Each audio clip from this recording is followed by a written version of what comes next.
Hello, everyone, and welcome to today's session of Doing Business with Mexico. I welcome you all on behalf of the Indian Chamber of International Business to this evening in India and morning in Mexico. I hope you're having a lovely day and lovely evening, and it's a pleasure to have you all with us. A little bit about the Indian Chamber of International Business. Well, we are a chamber of commerce like the others, and we are present in India along with 42 other countries and 12 states within India. We have been promoting the cause of small and medium businesses to expand globally, look at joint ventures, collaborations, get the best technologies from across the world, and look at collaborations and imports and exports, of course.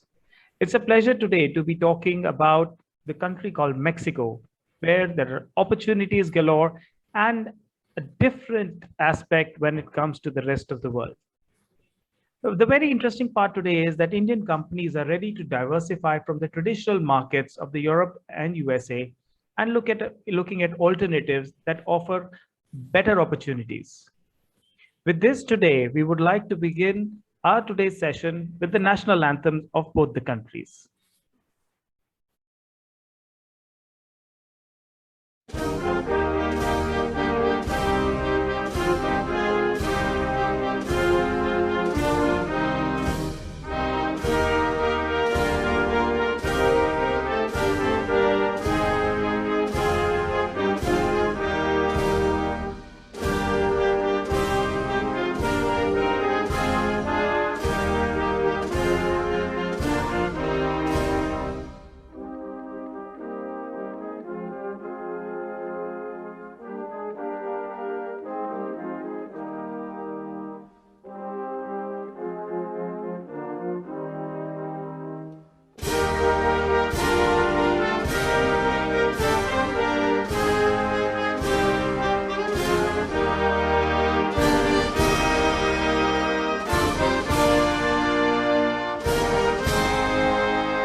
Thank you, everyone, and welcome once again to this lovely session of Evening in India and Morning in Mexico. I would like to welcome today Ms. Amparo Kishelevich from the India-Mexico Chamber of Commerce, who's going to highlight a little bit on the Chamber of Commerce and its activities in Mexico, along with how we can work together on the relations and the business opportunities between India and Mexico. Welcome, Amparo. It's a pleasure to have you with us. Thank you so much, sir. Thank you for the invitation. I would like to begin by saluting Mr. Emeka John Eni, Mr. Manpreet Singh, President of the India Chamber of International Business, members of the Indian International the Indian Chamber of International Business. Ladies and gentlemen, everyone who is joining us here today, it is an honor for me to participate today on behalf of the India-Mexico Business Chamber. I would like to begin again by thanking the Indian Chamber of International Business for such a kind invitation. IMBC looks forward to further collaboration so we can together boost the investments and international trade. I would like to begin by sharing my screen.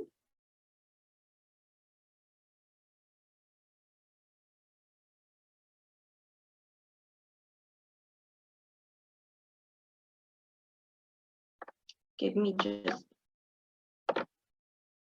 1 second.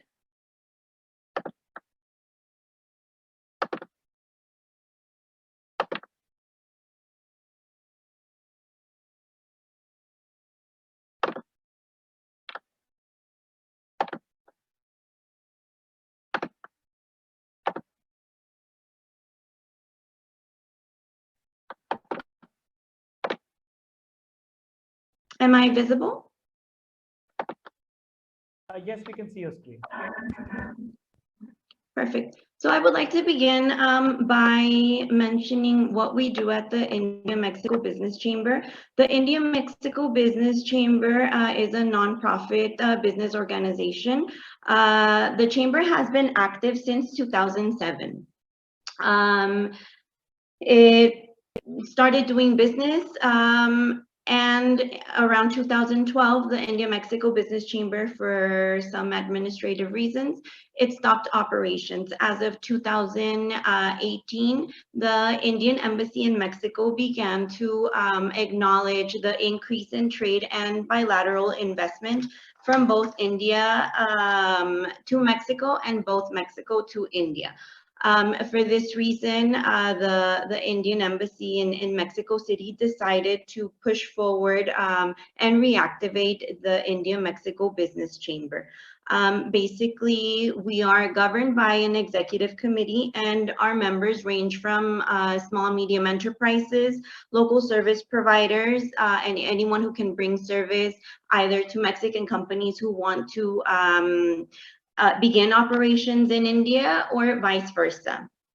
We also have the multinational large corporations, and we also partner with the Indian Business Promotion Councils. We have partnerships with Mexican chambers, and we have government allies.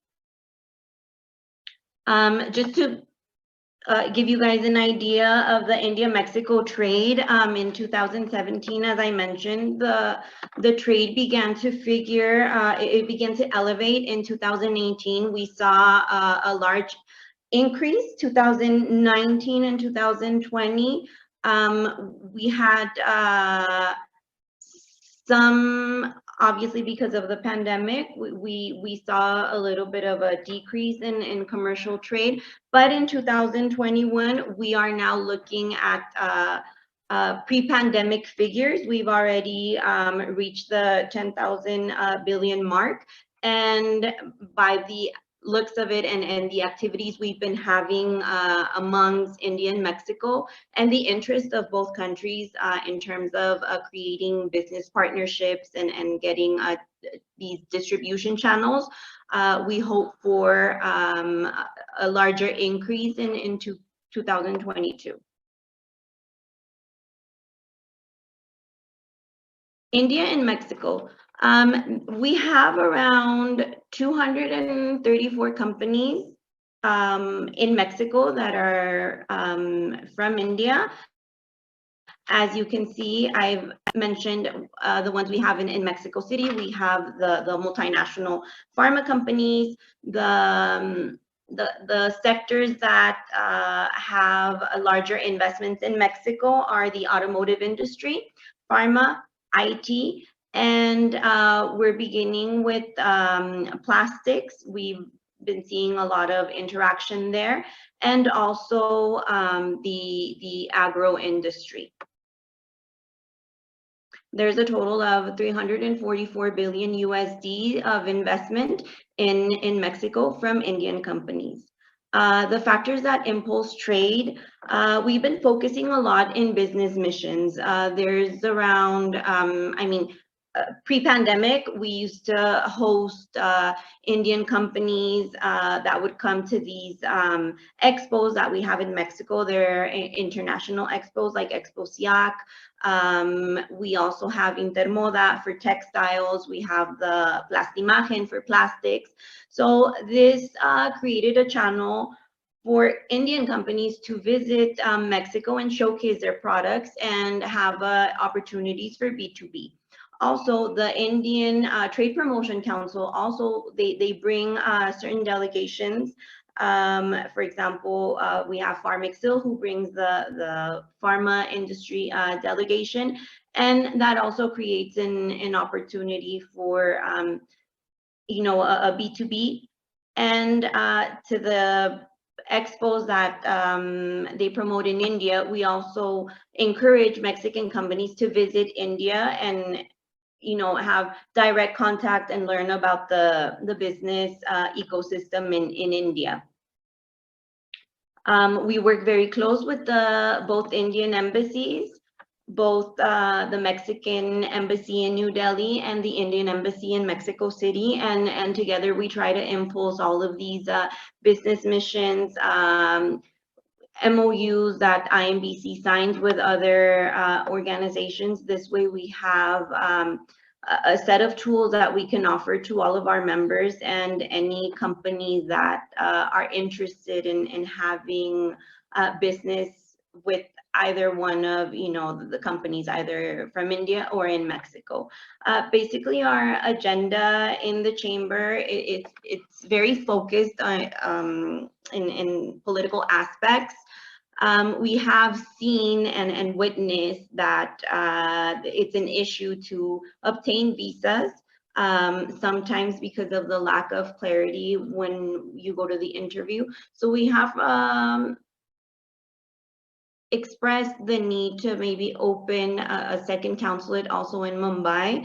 This way, we don't have that lack of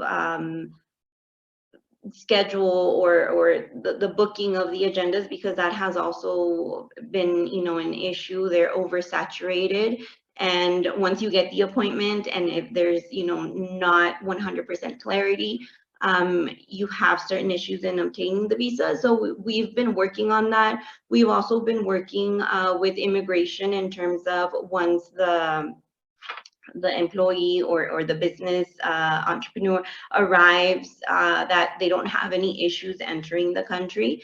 And we've also been pushing for, in terms of the IT sector, we've been pushing for a better regulating law in terms of IT governance.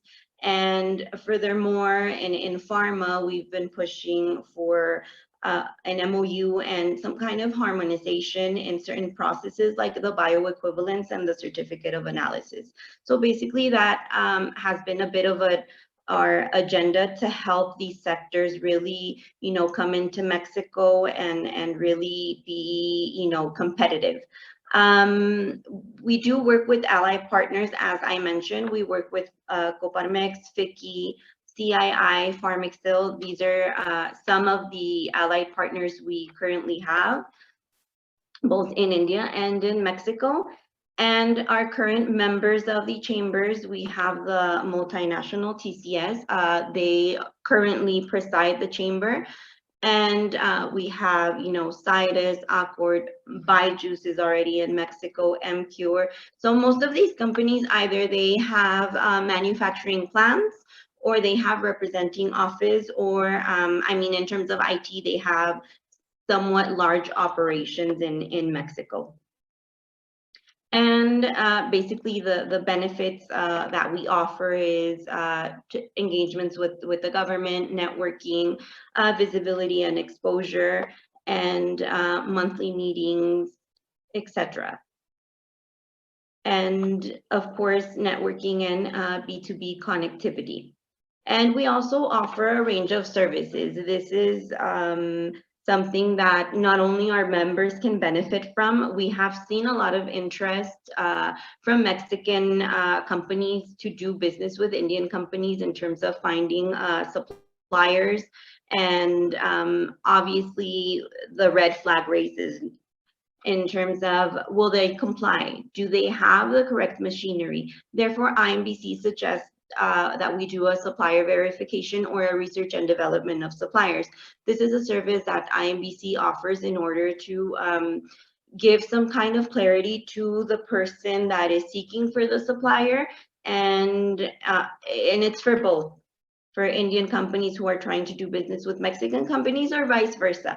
And this is basically within the supplier verification. For example, we give pictures of the facilities, machinery, and when they do certain processes, or when they purchase the machinery, and also the production capacity. This way, whatever contract you are signing in terms of distribution, you have the clarity that they will be able to comply. And then we also offer, business agenda planning, consulting services, site selection, labor studies, and soft landing for any of the companies that are interested in entering the Mexican market. Furthermore, this is our dear executive committee. As mentioned, our president is Mr. Rajiv Gupta. He is from TCS. And then we also have Hetero, we have HCL, CITES, and we have advisory board, Mr. Rodrigo Blanco. He was in India for 10 years, so he's been very helpful in terms of creating these objectives for IMBC and helping boost the trade. In this regard, I would like to thank again for allowing me to join, for extending this invitation, and I'm open to any questions any of the audience might have. Thank you. Amparo, thank you so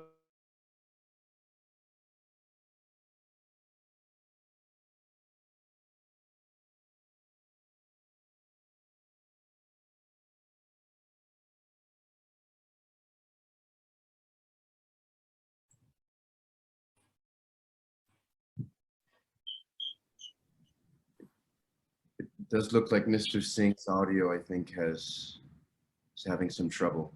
Yes.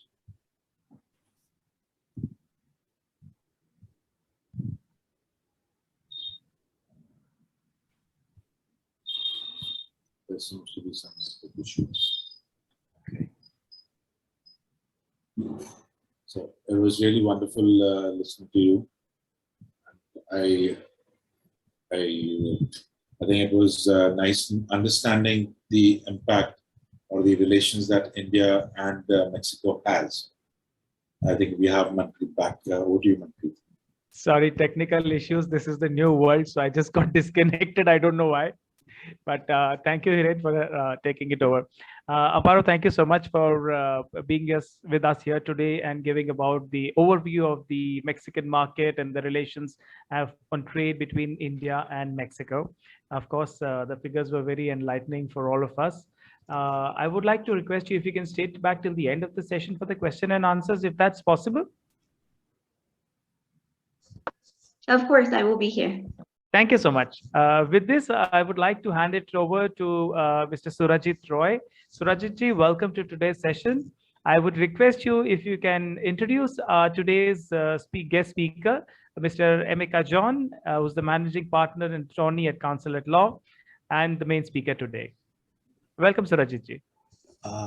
Thank you, Mr. Singh, for those kind words, and thank you, the dignitaries and other respected guests for this wonderful beginning of the show, and special thanks to Madam Amparo for her insightful speech.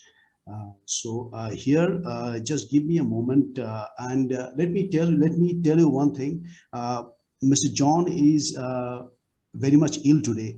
Okay, but as a committed person, he has accepted today's responsibility. So thank you, Mr. John, for your kindness. Here I'm going to introduce Mr. John.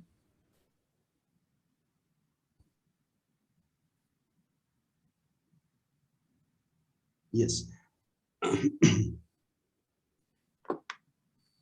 Here I go. Mr. Emeka John Eni is the managing partner of Mitigation Incorporation, and he's also the lead consultant. Mr. Emeka John Eni oversees administration and client relations for Bicentennial Group LLC. He graduated magna cum laude from the American University Washington College of Law in Washington, D.C., with a focus on United States immigration law and Mexican and United States corporate law. He served as a senior staffer of the American University International Law Review during his studies. John's practice includes representing multinational companies on aspects of international corporate law, joint ventures, foreign direct investment, cross-border transactions, and immigration. In addition to his traditional practice, he is a professor of law at Mexico's Instituto Tecnológico y de Estudios Superiores de Monterrey, one of Mexico's highest-ranking and renowned universities.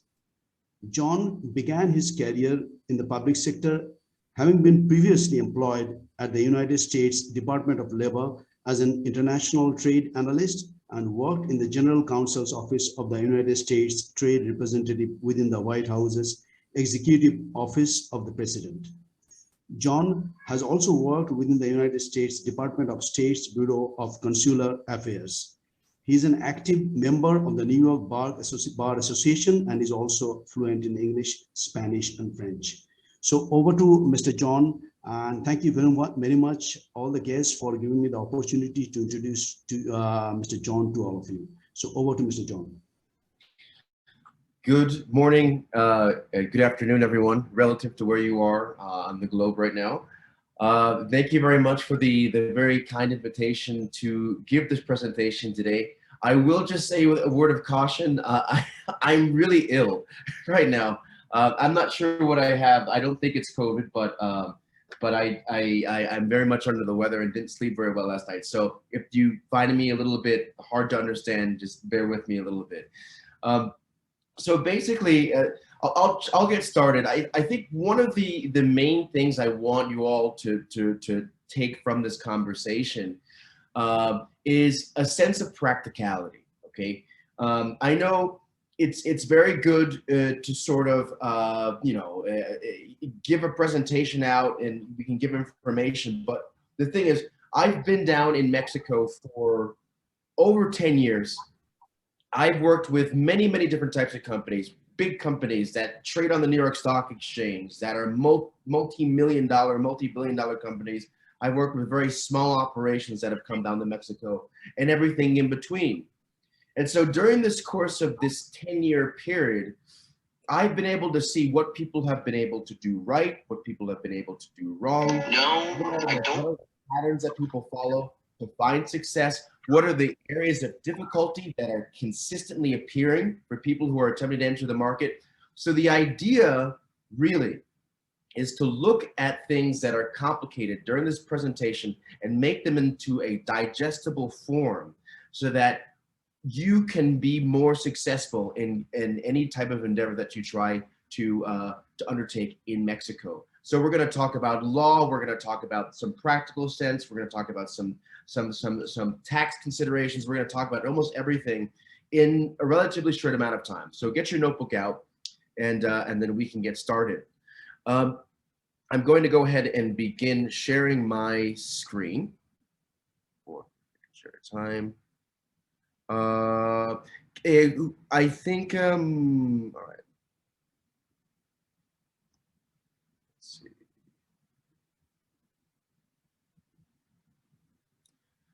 All right, can everybody see my screen?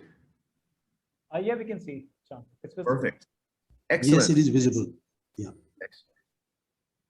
Okay, so as I said, our company is called Mitigation Incorporation, and we've been operating for many years here. My background is basically in international business, corporate law, And I guess the primary business of our company at the beginning was corporate formations, right? Corporate formations, bringing foreign companies to Mexico and making the process of getting them started in some type of turnkey solution, turnkey way.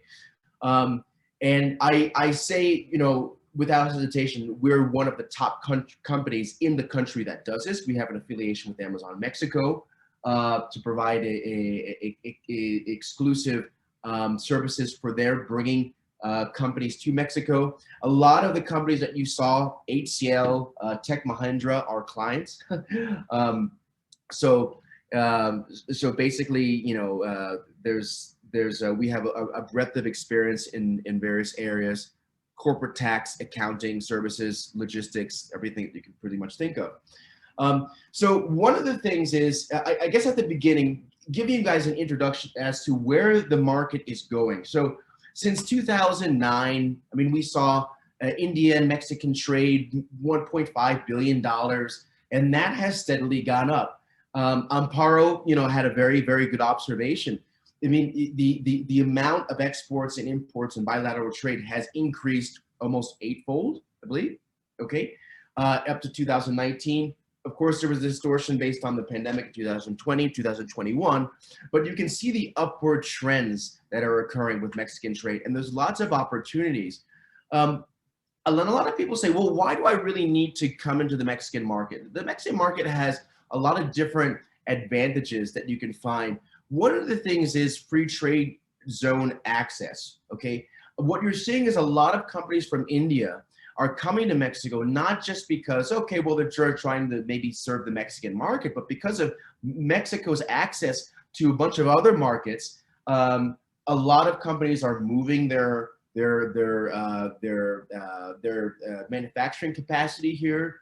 A lot of them are moving their human capital capacity as far as their employees here. This is a list of the free trade agreements that India has currently in force. Afghanistan, Bangladesh, Bhutan, Ceylon, Chile, okay, that's one on this side of the world. Korea, Maldives, Myanmar. You'll notice that this list, it's a respectable list, but most of the countries that are involved that have access to the Indian market are going to be on sort of the other side of the globe. And there are a few countries like Brazil and Paraguay that are on this side of the globe, but for the most part, the market access is going to be centered on into the side of the world that India is located on. But Mexico has an extensive list of free trade agreement countries, okay? So we're going to talk about more than just goods, but I think this is a good place to start because Mexico is a member of the TPP, the Trans-Pacific Partnership. So it has access duty-free to all the countries in the TPP: Australia, Brunei, Canada, Chile, Japan, Malaysia, Peru, Singapore, New Zealand, and then of course the non-TPP countries, the ones that have traditional trade relationships with Mexico: United States by way of the USMCA, or formerly NAFTA, Panama, Costa Rica, El Salvador, Guatemala, Honduras, Nicaragua, Bolivia, the European Union, Israel. I mean, there's a new free trade agreement coming in with the United Kingdom. So in terms of goods, many companies, by shifting some type of production to Mexico, even if you have raw materials coming from India and then being transformed in some way to Mexico, you have access immediately to a breadth of different markets that wouldn't be possible on a free trade basis coming directly from India. Okay, that's one of the big primary advantages when we're talking in terms of goods. Now, so when we have discussions with Indian clients and they say, well, what do you think is probably going to be the best way, right? Where are we going as far as trends in the market? What are people exporting and importing between the two countries? And there's a lot of different stuff. Now, what I would caution you about when you look at these numbers, for example, I believe these are the numbers for 2019. Okay, so we have vehicles. Vehicles are a big, big, big part of the trade that exists between Mexico and India. Okay, aluminum, organic chemicals. We have several clients who are engaged in trade in chemicals and fertilizers and things like that. Heavy machinery is going to be another big, big area. iron and steel, pharmaceuticals, electronic products. And the thing is, I would caution, because these products, they look like they have a lot of volume. But if you think about it, the trade between Mexico and India is relatively low. I mean, compared to other jurisdictions with which India trades. So even though that we see a large volume in machinery trading and pharmaceuticals, relatively speaking, I think $140 million it's okay. It can be much better, in my opinion. So don't look at these in an absolute sense. Look at these in a relative sense and say the amount of trade has a lot more room to grow. So even if you're in an area that doesn't appear on this list, just think about it. You'd be a big fish in a small pond if you can get into and dominate the market in that particular area between India and Mexico. Okay, so I just thought, you know, that would be good food for thought to consider. Okay, there's always area for growth. The trade is underexploited. The trade is underexploited between India and Mexico at this time. Okay, now what I always say is, especially when dealing with Mexico, planning is going to be of the utmost importance, okay? Because the systems for how things work in Mexico are so different from how things work in the United States, how things work in India, how things work in other countries. Unfortunately, there are some aspects in Mexico that tend to be more bureaucratic than perhaps some of our clients are used to. And so what that means is that make sure that you have a good phased in planning. Okay, so we tend to take maybe a 6-step approach. Now, whenever you're beginning, this list is pretty much tailored to what would it take to incorporate a legal entity and begin doing business by that means. There's other aspects as well, but really, whatever things that you need from your home country, you know, assembling the documents, okay, that to begin your process. That's step number 1 in the case you're starting a legal entity. Step number 2 is you have to begin the process by looking at the regulatory environment, and much of that has to do with getting in touch with a customs broker. Okay, so if you're going to be engaging in trading goods, you're going to want to find out what you need in order to market that product in country. And how do you do that? Okay, you get in touch with a customs broker, you send the technical information, you find the tariff classification, and you understand what are the restrictions that are going to apply to that product, and if it's worthwhile for you to explore any options with that product in Mexico. Okay, this is something that a lot of people sort of do after the process, once they already have things in place, once they have their entity in place, once they're sort of beginning looking at building a trade relationship. But the thing is, understanding what the regulatory environment is with regard to your particular product is going to be important from the very beginning, not waiting. Okay? Next, if you're going to establish a legal entity, the legal formations of establishing the entity, your tax registration is going to be very important in Mexico. That's something called an RFC number. There's ongoing tax compliance. We'll look a little bit at that later on, okay? That's going to present some complications because things are very different in Mexico, how they work, monthly filings rather than annual filings, the electronic system about how filings are made, et cetera. And there's also additional product regulation, okay? So when we look at the different type of products, okay, what's going to be easy to market here? What's going to be more difficult? We call this, at our firm, we call this preliminary compliance, and that's basically any legal or institutional barrier with which a company must comply in order to achieve the commercialization of its product. So medicines and supplements, products for human consumption, electrical products, animal plant-based products, cosmetics, certain tools, hardware, things like that. Those are going to be certain products that aren't necessarily going to be difficult to import, but they're going to be products that have some type of regulation. On the lesser end, some type of labeling requirement. In the middle ground, there's going to be some type of verification requirement to make sure that it has compliance with local, what they call norms or the regulations. And then there's might be on the higher end something called a certification requirement where you have to get the product recertified in Mexico and tested, laboratories, whatever the case may be. So you have this sort of 3-tiered approach, either just labeling, or you might have intermediary verification, or you might have certification being the most strenuous at the end. But to give you an idea, for most of the products that are coming in, especially if we're talking about pharmaceuticals, this is going to be something very interesting. The equivalent of the Mexican FDA is going to be called the COFEPRIS. And in order to get products like cosmetics into the country, or in order to get products that are vitamin supplements, which are very popular right now, you have to get authorization from the COFEPRIS.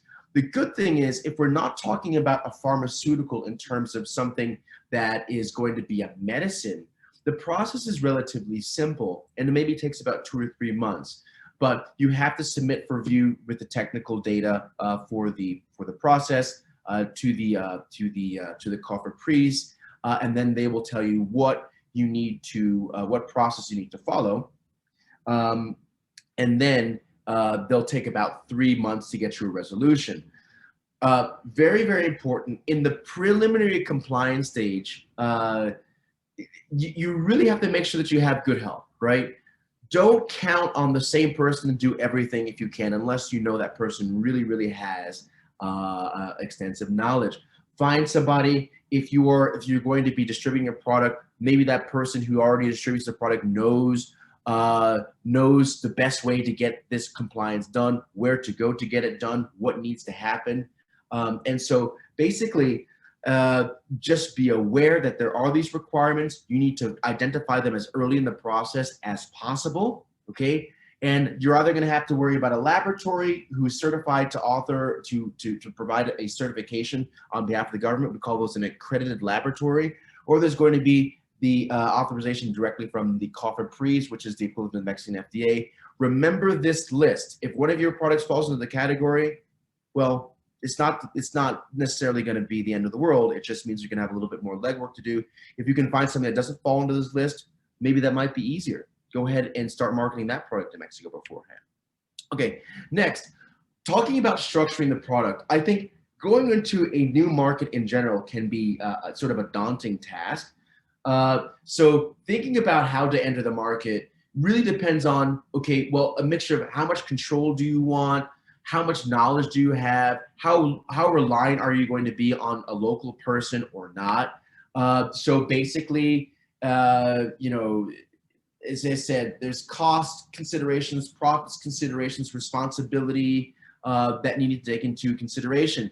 So I break this down into really 3 different categories. I say a legal entity formation, okay, is one option for you to go in and just sort of have everything under your own control.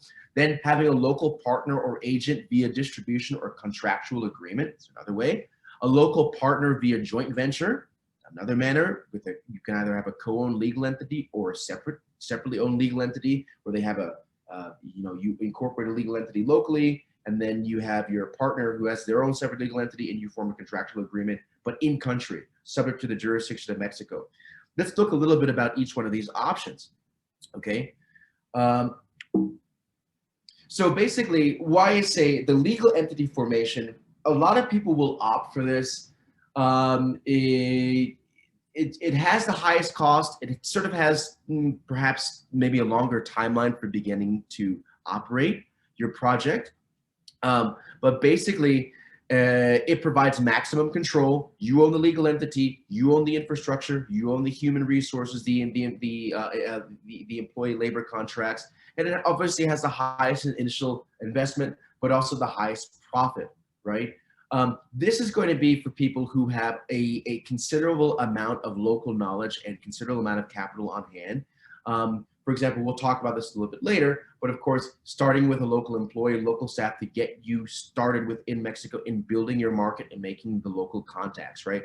So having a legal entity as the primary form and sort of going at it on your own is one way. That's not always the best part or the best sort of structure for everyone.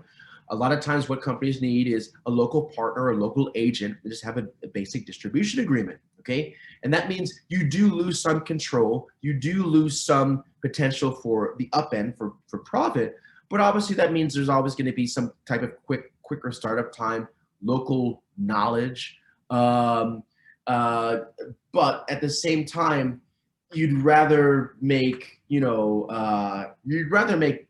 $7 out of $10, or let's say $5 out of $10, and get a deal done rather than making $9 out of $10 when you have to go out on your own. I mean, so getting started with a local partner, local agent is something that's going to be probably a very good way to begin to test the waters, to see if your product is going to sell, to see if your service is going to sell. And then you also don't have the same learning curve because you do have that local knowledge. One of the things that's also, very good, especially when you're talking about something that's labor intensive or talking about something that's going to be capital intensive, is to have a local partner with a joint venture. So we're not talking about just a distribution or a contractual agreement. We're talking about having a local entity formed that consists of your local partner with owning some percentage of a local entity, okay? Or you incorporate a local entity and then you're able to partner up with other local entities here in Mexico. And that always has implications for example, if you're going to sign an exclusive agreement or a non-exclusive agreement. But at the same time, let's say you open up a co-owned legal entity. Now you're sharing costs. You're mitigating your risk. You're sort of sacrificing some of your profit because you are giving a share into the local entity to somebody else. So it's co-owned, but you maintain maximum control. Incorporating the local entity, especially if it's a joint venture, is probably going to be something that's going to be applicable if your product has some type of regulation. Okay, we've had instances where clients have come in and they use the distribution agreement by way of somebody else, and the local contractor, the local distributor, basically ends up owning the rights or the permissions or the licenses to distribute that product within Mexico, either because they submitted to the COFEPRIS for some type of medical product or some type of supplement, or maybe it's some type of electrical product and they got the certification, and so that certification is sort of married to the distribution partner. So whereas if you come to the country and you have a local joint venture, obviously you're going to share knowledge, you're going to share the licenses, and you're ultimately going to exercise more control. So it's really a good idea to have some good advice that comes from a professional, that comes from a local attorney who knows the knowledge, and can be very practical at looking at how closely are these parties related to each other, okay? And what type of risk mitigation measures need to be taken. I would always say, if you're looking into the market, a couple of things to remember. Don't be afraid to spend money. Hire somebody who's local. It's worth, losing a few $1,000s in the first few months to hire somebody who has the local knowledge, because the local knowledge is priceless, okay? Don't assume that you can do anything on your own. Get good help, get good support, find a good attorney, find a good accountant, find good local people who can open up sales channels who have knowledge in that specific industry, all right? And vet them, right? So, I could say that's the best thing that I see when people come in and they're truly successful. They find somebody who's a genius, somebody who's really a go-getter who can help them build their operations. And that's really what makes it happen. Don't expect to have any type of real traction in Mexico until after 8 months. I don't know why this is exactly, but it just looks like for the majority of our clients that come in, nobody really starts to get ramping up until about the 8-month mark, right? Maybe a year, something like that. So just be prepared for that. Nothing's going to happen really overnight. And like I said here before, in this you can use one of these forms at the beginning, the middle, and the later stage of the project, depending on the needs at that time and how they evolve. Okay, I'm going to sort of run through this a little bit as far as the establishment of a legal entity. I think this is one of the most important things. This is one of the primary services that our company performs. So keep in mind that when you're structuring a company in Mexico, you need to have 2 shareholders. So there's no such thing really as a wholly owned company in Mexico. You have to have 2 shareholders in every case, unless it takes the form of a legally established branch. And so you have to think about what the tax implications are for that. If your home country is going to consider having an LLC in Mexico as a pass-through entity, or you're going to get a foreign tax credit, whether or not you want to have everything sort of underneath a foreign parent, or you want to use separate individual people as the owners of the company. There's sort of special aspects for foreigners that really are very important. I think there's sort of this rumor out there, or this sort of, I don't know why a lot of these attorneys who try and assist people with these type of things, they insist that you have to have a Mexican partner when you're coming into Mexico. There's nothing under Mexican law that says that you have to have a Mexican partner to own a company. Sometimes it makes it convenient, but it's not necessary by any means. What you need to have is a local representative and a local tax address, okay? And the thing is that local legal representative acts as attorney of fact on behalf of the company and as a registered agent, and that person has to be a Mexican citizen, or they have to be a foreigner who's resident in Mexico. So that's one thing that is necessary, but not a local partner.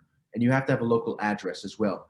Just keep in mind that when you are, assigning this local agent, this legal representative, generally companies will appoint maybe their country manager, their head salesperson, their accountant, their lawyer, but that has the effect of sort of increasing the cost of doing business in a general sense, because that person is going to require a fee, maybe a fixed annual cost, a monthly cost, or something similar. We provide that service for you. If you'd like to come to the market, nothing really to worry about. It's pretty straightforward for us. One of the most important things is to realize a common mistake that companies have when they come to Mexico and they begin the incorporation process is that, they go with somebody who doesn't know how to deal with foreign clients. And so they don't know, for instance, that before you complete the incorporation process in Mexico, and you begin doing business, you already have to have identified the legal representative of your company and the legal tax address for the company, or else you're going to run into problems, and you'll have articles of incorporation that you can't register with the tax authorities. You can't actually do business. It sounds pretty simple, but this is an extraordinarily common problem. So if there's anything you take from this as far as incorporating the legal entity, remember this slide here, because this happens literally all the time that people make this mistake. So remember, if you're ordering from the U.S. or you're ordering from India or whichever country that you have your headquarters in, you need things like the Articles of Incorporation, bylaws, certificate of formation if you're having a parent entity or whatnot. The incorporation process tends to be pretty long. Okay, so basically, for India right now to get the incorporation documents, it takes about a week and a half to 2 weeks. Depending on what state you're in. Some states are quicker than others. New Delhi is pretty quick. Maharashtra or where Mumbai is pretty quick as well. Then the incorporation process, at least for our firm, we get everything done in about 3 weeks. And that is basically the corporate formalities, the legal formalities. If you're going to be incorporating, remember, okay, our company, we do it very quickly as far as the incorporation process. Like I said, we're probably one of the quickest in the country, but literally this process has the tendency to take months, okay? So you really have to plan accordingly. When I say 3 weeks, that's for us. It's more common that this process for the incorporation will take about 2 months, okay? So be careful with who you choose as your local representative, your local attorney, because this timeline has the tendency to drag on, especially if the attorney is not familiar with the types of documents in the country of origin and dealing with foreign clients. So be careful about that. There are delays right now with getting the SAT registration. The SAT registration, or the RFC number, this is your tax ID number, right? The SAT is the IRS, okay? The RFC number is the tax ID number. This process can take some time, especially now because of some backlogs dealing with COVID that are left over. I'll begin to wrap up soon.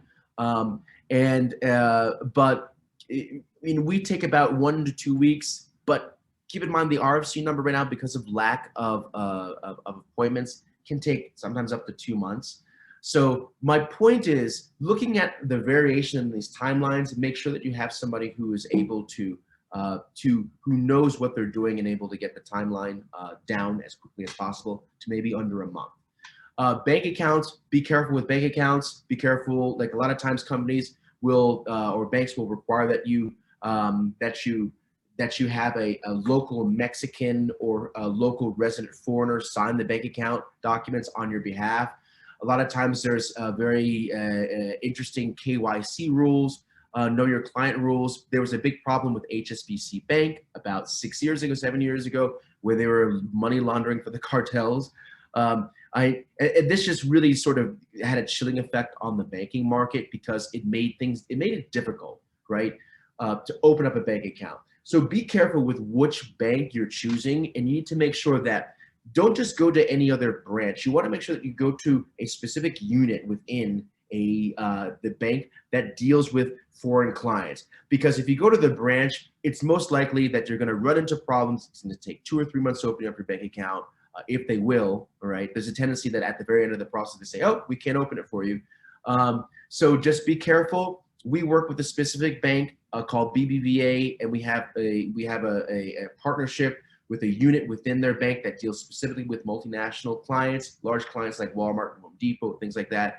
So they get the process done in 3 weeks. You don't need to travel to Mexico, as is with some companies, you need to travel to Mexico. With us, you don't need to, because we work with a special unit within BBVA that takes care of that. So just pay attention to the requirements of the bank account opening, and don't take anything for face value, because a lot of times the local executives don't know exactly what they're doing in terms of foreign clients, and they don't expect some of the different challenges that occur.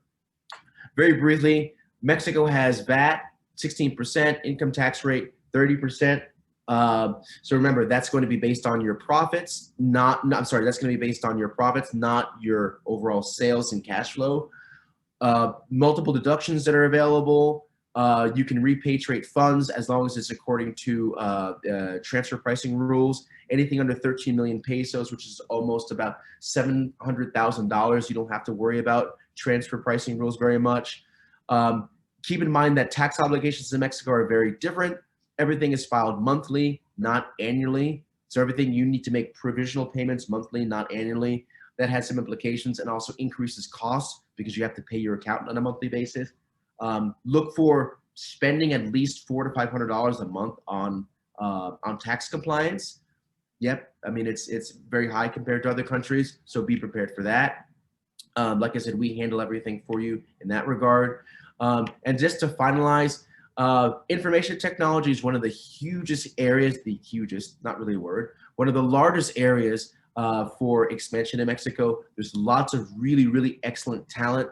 A lot of companies from India are specifically here in Mexico. HCL, Tata, but you also have other companies like Hewlett Packard, IBM, Oracle, who are just saturated. I'm looking out my window right now and I can see in an HCL tower, I can see an Oracle tower. So a lot of times companies like to come in because of the cultural familiarity, the geographic familiarity, et cetera, et cetera. The wages are very competitive for IT markets. There's a lot of opportunities for developers, everything else. But keep in mind, this is our last slide here. You want to make sure that you're properly advised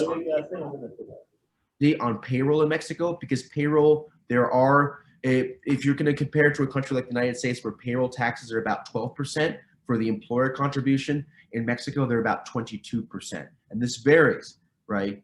But there is an increased state payroll cost that you have to take into consideration, and also the way that payroll is administered. If you're coming to hire employees in Mexico, be aware that find a good payroll provider, make sure that you have all your agreements properly drafted in writing, and things like severance pay, things like bonuses, Christmas bonuses, annual bonus, things like that, those all apply in Mexico. So make sure you're very properly advised. Okay. That's pretty much it for us. This is Surajit's number, his telephone number, his email address for our company. Make sure to contact him with any questions. We've seen it all. So, if you have anything that you'd like to talk about, discuss with any of your projects or something similar, don't be a stranger. Feel free to reach out to us. Okay. I think we can move on to the question and answer period. Mr. Singh? Thank you, John. Thanks for such a detailed analysis. And I'm sure, there were a lot of things that answered quite a few questions, especially the nitty-gritties. We have certain image of the other part of the world. And then you realize, it's not that easy for a particular business. And B, what we thought was difficult was not so difficult after all. And, the things that you mentioned about finding the right partners and not necessarily doing everything on your own or depending on one person for everything and taking care of that. And, these are the things that you are talking from the ground realities, and your experiences are much more valuable. So definitely thank you so much for all the highlights. And moving on to the the question and answer round, what I would request is if we can have 1 second. If we can stop the screen share, then we can have some questions. Okay. Sure. So starting with the question and answers round, and we have a question from Mr. Aditya Regia. Aditya, would you like to take up your question, please? Yes. Good evening to all. 1 second. Yeah. Yeah. Good evening to all. Hope everybody is doing fine. My question is, since we have heard a lot of news about Pemex Mexico getting fired. Pemex, it is Mexico's largest oil and gas company. Yeah, and we are India's #1 firefighting company. So what is the procedure for setting up a company, firefighting company in Mexico in oil and gas, serving this oil and gas? Because we found that we studied this incident and we found that the firefighting means Mexico needs advanced type of firefighting companies like us to come to Mexico to serve the purpose. So I just wanted to know what is the procedure and what is the scope of setting up a firefighting company in Mexico. Would you be using local firefighting personnel, or would you hire people locally, or would you bring people in from India? I mean to say that I wanted to propose the advanced machinery for firefighting. Advanced machine. Yeah, we manufacture advanced machinery for firefighting. Okay. Yeah, Okay. and we have served a lot of Indian companies like Indian Oil, you name it. All these oil and gas sector in India are protected by our firefighting equipment. So Okay. going forward, suppose if we want to set up a company in Mexico for firefighting, what is the procedure? Because this is not a standard company. Because this comes under firefighting, it comes under security. So Okay. there must be some government norms, Mexican government norms for this. Okay, now let me just be clear, because I'm a little bit confused about your statement. You're talking about primarily the equipment, or you're talking about the actual personnel, like you're going to be delivering firefighting services? Can you clarify that? We do both. We do both. We supply firefighting personnel also, and we supply firefighting equipment also. Okay, so I mean, so the first step obviously is you need to establish your entity, right? You guys are incorporated in with an entity in India, correct? Yes. Okay, so the first thing would be to get all your, obviously your documents and everything together from India. I mean, I'll go through the process fairly quickly, but just get everything. If you're located in Mumbai? Yes. Okay, so the process should be pretty quick. You get out the articles of incorporation. Everything needs to be taken to the Chamber of Commerce and then sent to the Ministry of Foreign Affairs to receive an apostille with all the corporate documents and the powers of attorney authorizing the incorporation of the company in Mexico. Then you'll need to send everything to Mexico and then have somebody on your behalf, like our company or someone else, act as the incorporator and appear before the notary public and notarize the incorporation documents. There are certain intermediary steps that need to happen before then, as far as the name reservation of the company, establishing the articles of incorporation and the drafting, certified translations of the documents, etc. And so you'll need to make sure that you have a local office already registered. In this case, you're probably going to want to have a local office yourself anyway, and having that, getting all that secured by the time you incorporate, and then proceeding to your tax registrations, everything like that, your bank account. So that's a nutshell. That's the overview of the legal formalities. All right. So you're looking at maybe about 2 months of the process there. There's going to be, there's been reform in the energy industry. As of about 4 years ago, there was what they call the Reforma Energética, the energy reform.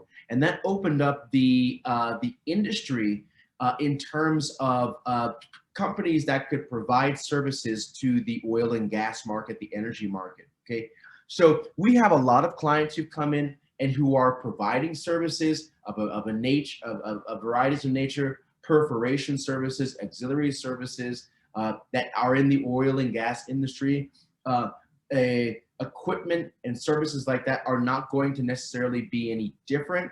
I believe the services are probably going to be something that's going to be more difficult to enter into.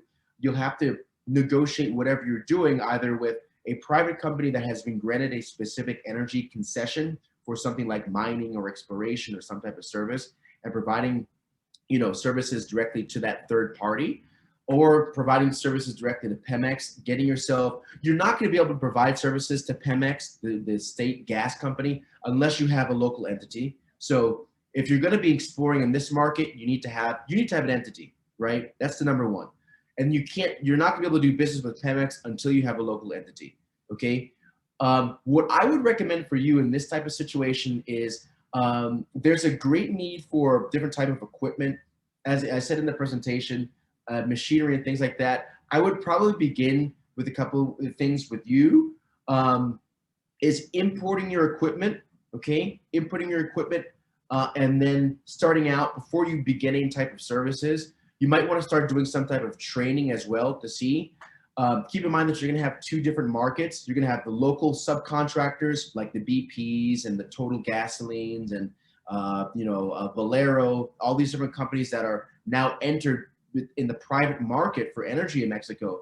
Then you're also going to have the direct market for working with Pemex as your immediate customer. So I would really begin, because you have such a discrete market, it's going to be hard for you to make some connections. So you're really going to want to have somebody on the ground who's a local employee, especially in this industry, who knows the industry, who knows how to approach these different providers, these different contractors and subcontractors, who has somebody who knows somebody at Pemex, something like that. So you're going to want to start with having somebody who's directly who's looking at sales, number one. You're going to want to have somebody who can look into logistics, okay, who can handle importing your product into Mexico. The good thing is, if you're talking about heavy machinery, that's not necessarily going to be for sale to the general public. You're looking at sort of lower levels of regulation. Okay, so that means you're probably going to be able to get your products into Mexico fairly easily from abroad. Okay. Thank you, Mr. John. Thank you. Was it helpful? I hope. Yes, of course. Thanks, John. Thanks so much. I think that was pretty much what he must have needed. And thank you, Mr. Rege. And I would like to ask if there's any questions for Ms. Amparo also, or John, for any other topics.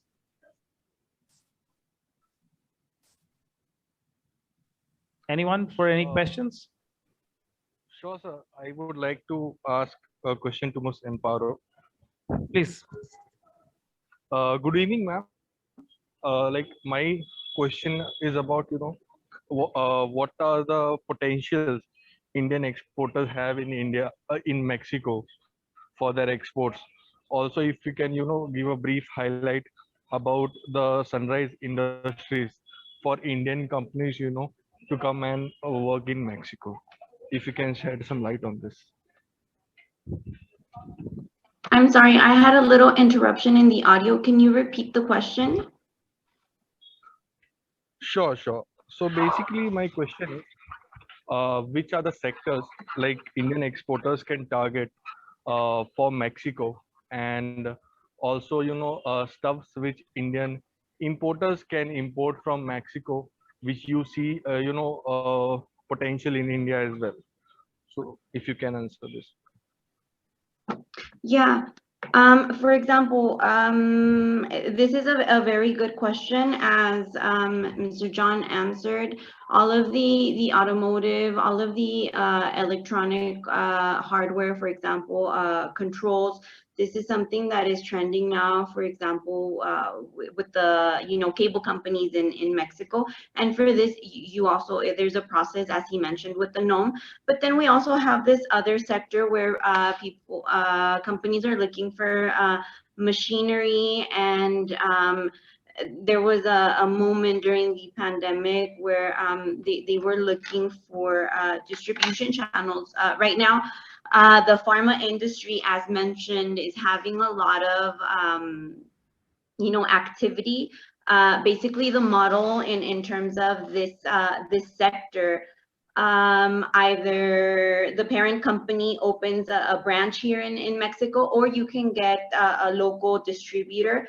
Now there's a trend of companies having these warehouses where they will be your host, and they will find they will take care of the pharmacovigilance, and they will find distribution channels and also act as your legal representative. And either you might want to sell someone from your sales team in India, and they take care of all the sale processes. But these hosting warehouses, they're quite getting, it's like a new trend in the distribution. Or you can have, for example, right now here in Mexico, there's a lack of medical devices and surgical supplies. So this is also an opportunity, and for this also you need to have the requirements that COFEPRIS is requesting, and this would be something to tender towards the government. Also, all of the health and wellness is getting quite big. Yoga here in Mexico, so all the Ayush and Ayurveda is becoming somewhat of a trend. We have had companies wanting to import or find a partnership with an Indian company, and they bring in these the first samples, but they get stuck in customs due to the lack of having the registration process through COFEPRIS. So this is also a sector that is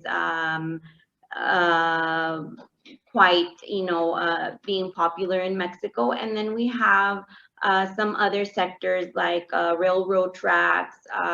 There's also spices, dry chili. Right now, currently with dry chili, we're working, there's a ban, but it's a large market. It's at one point it reached the $800 million mark annual, and right now we're working towards that. There are ways to bring it to Mexico, however, it's not open in general. Another sector, I mean, if I don't know if I can share with Mr. Manpreet all of the queries I have for these Mexican companies that are looking for suppliers from India, and this way he can share it with you guys, and if anyone has the product, we can do some kind of a matchmaking. Thank you, Amparo. We can definitely circulate that to our members. We'll be happy to do that. Sure, ma'am. Thank you for answering the question, and will coordinate with sir, Mr. Manpreet Singh sir, regarding this as well. Thank you so much. Thanks, No, Alok. you're welcome. It's a pleasure.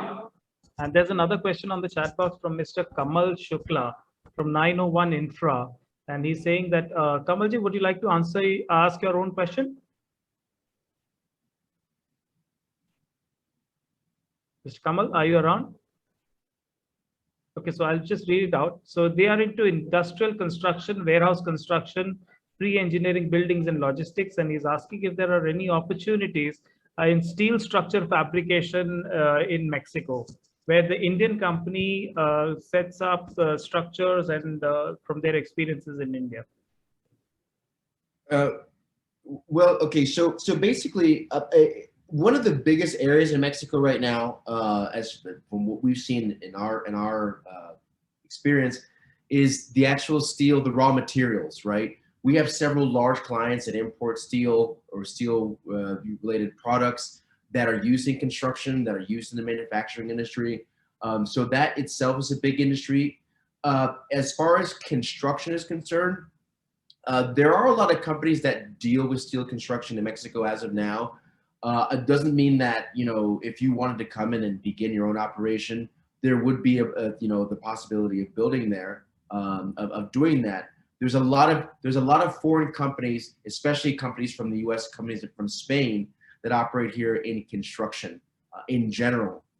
So I would say if I were you, and I were your company, I would probably look at first at the process for importing the goods, the raw materials for steel production.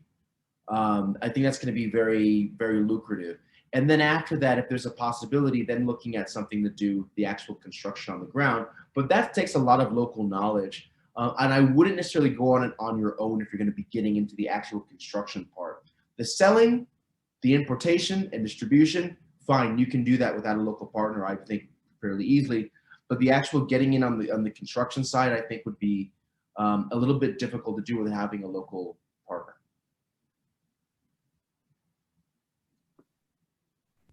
Thanks, John. I think that answers it. Any other questions from anyone? We are open for the last question. Any other questions from anyone? We'll be happy to answer. Kamalji, I hope your question got answered. Yeah, thank you. Thank you, Irish. Yeah. Okay. Mr. Harsha Asher, you've raised your hand. Can you please ask your question? Yeah, I have sent message to Amparo to ask the question. You can ask it, please. Please go ahead. My question is that prospect, what is the items and what kind of industries which we look forward to between India and Mexico, where India can provide the support to Mexico? That is what my question is.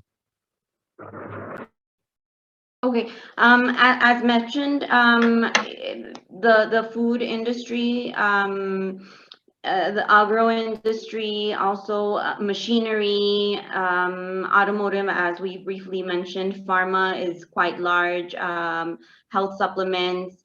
Textiles is also another area of opportunity. However, the taxes for the tariff fraction import taxes are quite high. They're around 25%. But there is a large market for textiles in Mexico also. Also, furniture is somewhat of a trend, and spices, as I mentioned. And there's other areas to explore that are not being explored. And I will be sharing further details to Mr. Manpreet Singh. This way, he can share them with you guys, and maybe we can have future forums on specific sectors. And one thing about textiles to keep in mind is that there is a specific what they call a specific sectors permit, a specific sectors importers permit, which is basically sort of a hidden protectionist trade measure that your company must have if it's going to be importing textiles. So keep that in mind as well. Nothing too crazy. It's just you have to have somebody who can be able to process it, and it adds maybe about a month or more to the process of getting you able to import certain textiles products. So keep that in mind. Thanks, John. We have another question on the chat box. Is from Mr. Ashish Kamath, and he's asking, what is the scope of tobacco exports from India to Mexico? They are into the manufacturing of tobacco products, and they are interested to expand to Mexico. There's also a specific permit that's required to import tobacco as well. It's similar to, it's under the same category as I said for textile products, steel products. There's all these, and anything that could potentially sort of compete. There's this protectionist special, they call it specific sectors permit, that will also apply to tobacco. Off the top of my hand, I don't remember what the specific regulations are for tobacco in country, but there's strict labeling requirements, warning requirements, things like that. So you'll have to comply with those in addition to the import requirements. Thanks. But is there a scope? I mean, is it a viable business in spite? See, because the tobacco industry all over the world is similar. There's a lot of restrictions, a lot of controls, a lot of compliances. So is there, keeping that aside, is there a scope for expansion into Mexico? I think it's dominated by Marlboro and Philip Morris, to be honest with you. Because I don't, a lot of people, I mean, the tendency in Mexico is not to smoke rolled up tobacco. It's just prefabricated tobacco. And nobody really smokes shisha or as much here, maybe in some restaurants. So I would say, from my personal observation, it probably wouldn't be the best market in my opinion. But I'm not sure if Amparo has any opinions on that.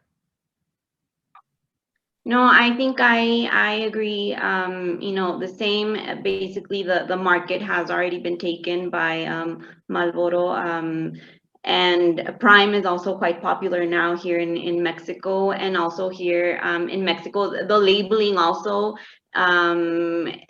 It's quite, you know, they send the message across of, you know, not to buy, and they put some kind of labeling that it's, you know, toxic.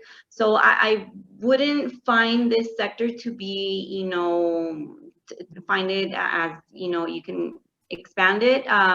Right now they're trying to do the reform for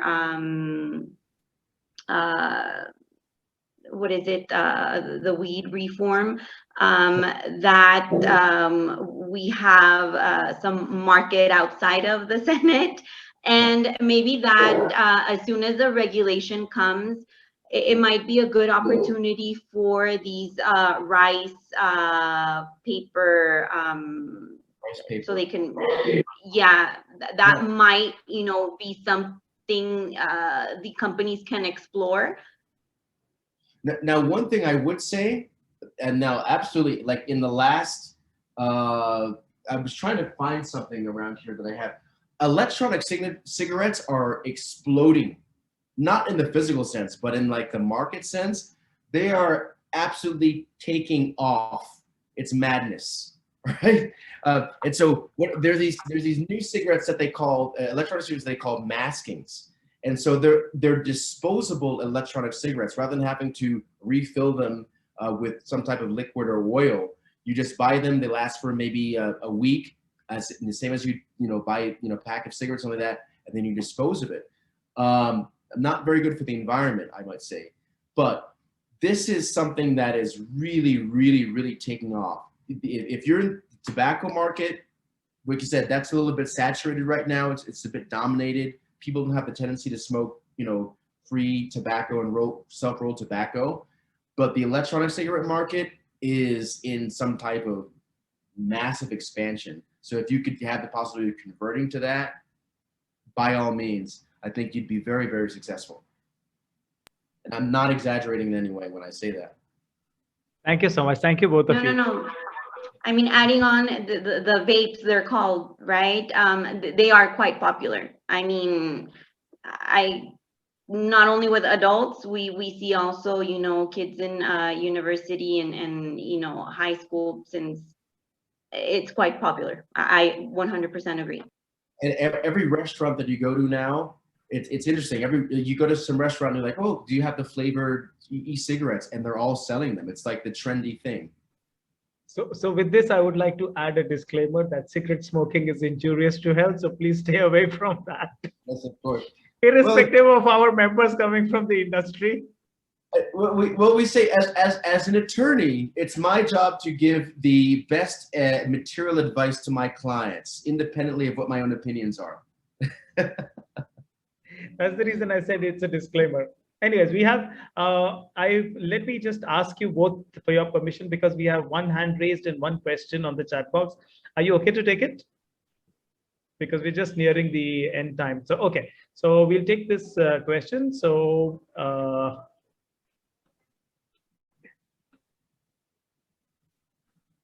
what are the raw materials that Mexico is looking for in terms of imports for local manufacturing? That's a question from Mr. Harsh. And we have Mr. Casey Jain. He's interested in the opportunities for business management consulting in Mexico. So these two questions, and then one hand raised, and that will be last. In terms of raw materials, I mean, you have to think about what Mexico makes. Televisions, autos. Mexico makes everything, right?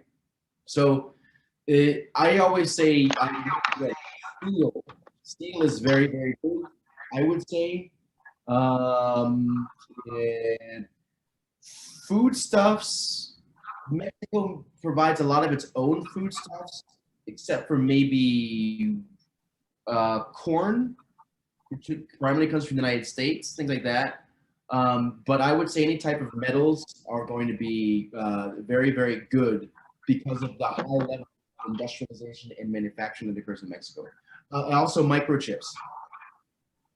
But that's kind of anywhere, right? Microchips for the automotive industry are going to be something going to be very, very big.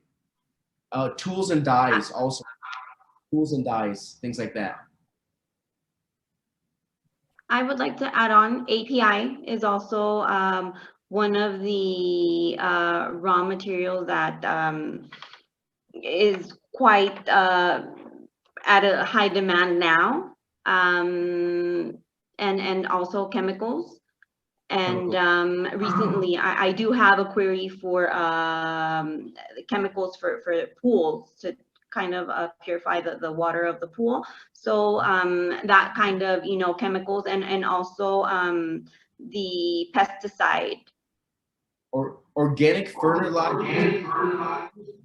Organic fertilizers that have less amount of chemicals are very trendy right now. Very, very trendy. And they enter without specific regulation as well. That's interesting. Thank you. And the last question, we have the hand of Mr. Zoeb Chaitalwala raised. Mr. Zoeb, please go ahead. Yeah. Hello, good evening. Hi.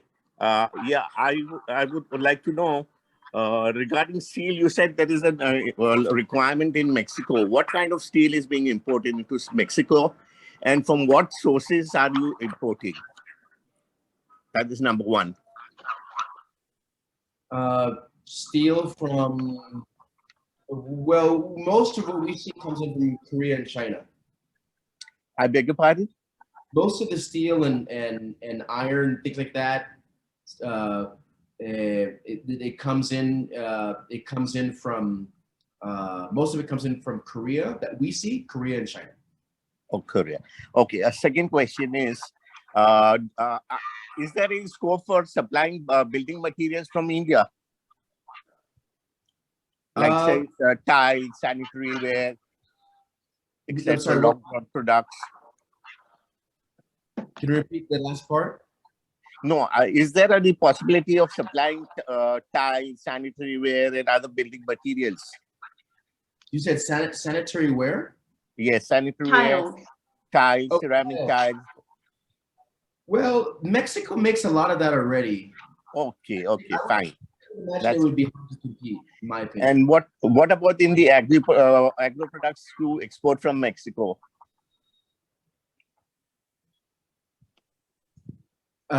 Finished goods. What agro products? Like I believe corn, chili, cocoa.